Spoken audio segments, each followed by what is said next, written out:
Agnipath scheme के खिलाफ देश भर में हो रहे प्रदर्शन और सियासत के बीच रविवार को तीनों सेनाओं के शीर्ष अधिकारियों ने मोर्चा संभाला और साझा प्रेस कॉन्फ्रेंस कर अग्निपथ स्कीम को लेकर फायदे बताए और साथ ये भी कहा कि जिस तरीके से ये भ्रम फैलाया जा रहा है वो पूरी तरीके से गलत है।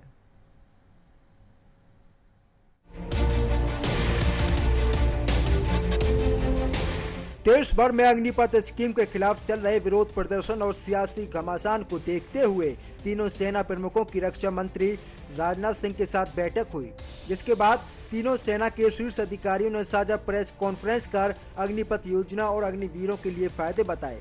रक्षा सचिव लेफ्टिनेंट जनरल अनिल पुरी ने दो टूक कहा कि सेना में भर्ती के लिए लाई गई अग्निपथ योजना किसी भी कीमत पर वापस नहीं होगी। इतना ही नहीं, अब सेना में नियमित भर्ती नहीं की जाएंगी बल्कि केवल अग्निवीरों को ही सेना में भर्ती किया जाएगा। किसी भी तरह के उपद्रव, हिंसा, आगजनी, प्रदर्शन आदि गतिविधियों में शामिल होने वाले युवा सेना में नहीं लिए जाएंगे।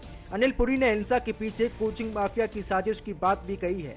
अब इनको उकसारा कौन था? दो किस्म के लोग थे, एक इनमिकल एलिमेंट्स, दूसरे कोचिंग इंस्टीट्यूशन जो चला रहे थे। उन्होंने बच्चों से पैसे ले लिए हैं। एंड ये बच्चे कौन से हैं? मैंने आपको बताया 70% आए थे गांव से। अब वो आए थे, उन्होंने ना जाने कहां से लोन लेके यहाँ पे पहुंचे हैं। यहाँ पे लोन लेने के बाद वो पढ़ रहे हैं और उन्हें आशा दी जा रही है। ये आशा कौन दे रहा है? वो कोचिंग इंस्टीट्यूट वाला। फाइनली उनको स्ट्रीट पे कौन भेज रहा है? इसका काफी योगदान है। और इसके अलावा ऐसे लोग हैं जो भड़कावे में आ रहे हैं। इसका हम कर रहे क्या है? इसका ऐसा करा जा रहा है कि हर एक इंडिविजुअल जो हमारे साथ अग्निवीर स्कीम में जुड़ना चाहता है वो अपना सर्टिफिकेट देगा, प्लेज करेगा कि उसने ना तो किसी प्रोटेस्ट में हिस्सा लिया है, ना ही किसी तोड़फोड़ में हिस्सा लिया है। ये प्रावधान करा गया है। एंड आप सबको मालूम है आजकल कहीं पे भी फोटो खींचेगी और वो आधार कार्ड के साथ जुड़ेगी। Police verification is 100%। कोई नहीं आ सकता फौज में विदाउट पुलिस वेरिफिकेशन। उसकी वो चिल्का, जैसे सर ने बोला था पहुंचेंगे, वो नहीं पहुंच सकते चिल्का। अगर वो ट्रेनिंग सेंटर्स हैं आर्मी के, वो नहीं पहुंच सकते वहां पे।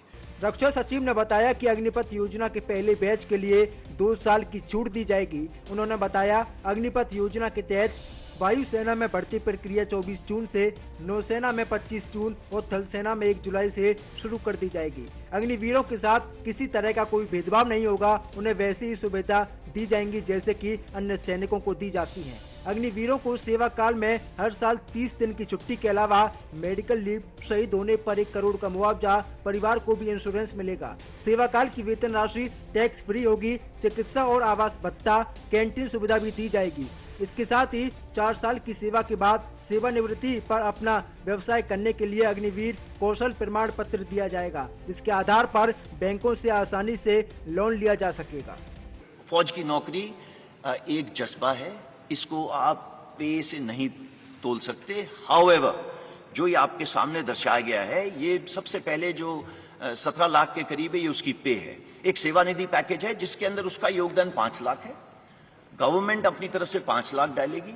इन दोनों के ऊपर जो इंटरेस्ट दिया जाएगा वो तकरीबन 1.5 लाख होगा। सो टोटल पे उसको 4 लाख तकरीबन इतनी मिलेगी। इसका मतलब ये नहीं है कि वो हमारे बराबरी की रिस्क एंड अलाउंस नहीं लेगा। उसके जितने भी अलाउंसेस हैं सेम रहेंगे। अगर वो मेरे साथ सियाचिन में बैठा है, he'll get the same allowance। अगर वो मेरे साथ राजस्थान में बैठा है तो उसको सेम अलाउंस मिलेगा। अगर वो मध्य प्रदेश में बैठा है, मुझे भी नहीं मिल रहा, उसको भी नहीं मिल रहा। So it is equated, there is no differentiation. वो साथ वाले बिस्तरे पे सो रहा होगा, वो वही कपड़े पहन रहा होगा जो मैं पहन रहा हूँ, वो मेरे साथ लंगर में बैठ के खाना खा रहा होगा।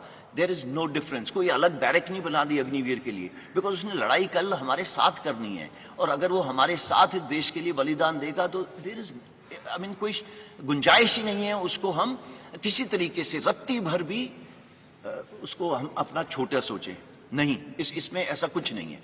वायुसेना और नौसेना के अधिकारियों ने भी अग्निपथ योजना के फायदे बताए। वायुसेना में 24 जून से रजिस्ट्रेशन शुरू हो जाएगा, वहीं नौसेना में महिला अग्निवीरों की भी भर्ती की जाएगी। नमस्कार एवरीबॉडी, मैं आपके माध्यम से एक जरूरी सूचना अपने यूथ को देना चाहता हूं कि इंडियन एयरफोर्स भारतीय वायुसेना में अग्निवीर बैच 1 of 22 के रजिस्ट्रेशन की प्रक्रिया 24 जून से शुरू हो जाएगी। ये एक ऑनलाइन सिस्टम है जो हमारा well established star examination system है, उसी के तहत ये नोटिफिकेशन और रजिस्ट्रेशन चालू होगी।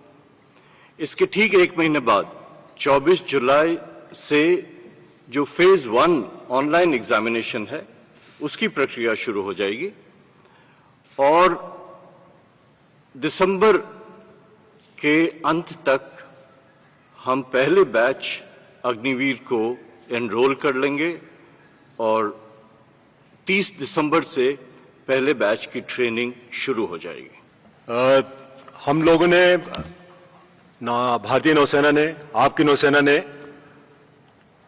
जो कि रिक्रूटमेंट प्रक्रिया है उस पर पूरा काम कर लिया है ऑलरेडी और अगले 2-3 दिनों में 25 जून तक हम लोग अपना जो एडवर्टीजमेंट है वो मिनिस्ट्री ऑफ इंफॉर्मेशन ब्रॉडकास्टिंग को भेज देंगे। तीनों सेनाओं ने दावा किया कि योजना बहुत सोच समझकर लाई गई है और इसमें होने वाले संशोधन पूर्व नियोजित थे। 100 से ज्यादा देशों की सेनाओं पर गहन रिसर्च के बाद ही ये फैसला लिया गया है, क्योंकि आने वाले समय में युद्ध टेक्नोलॉजी से ज्यादा लड़ा जाएगा। इस योजना के बारे में जो अफवाहें फैलाई जा रही हैं वो पूरी तरीके से गलत हैं। उनसे युवाओं को सतर्क रहने की जरूरत है। भारतीय सेना का मकसद सेना को जवान बनाए रखना है और तकनीकी रूप से पारंगत करना है। सेना के इस बयान के बाद क्या सियासी घमासान खत्म हो जाएगा, ये तो आने वाला समय ही बताएगा। Bureau report, news watch India.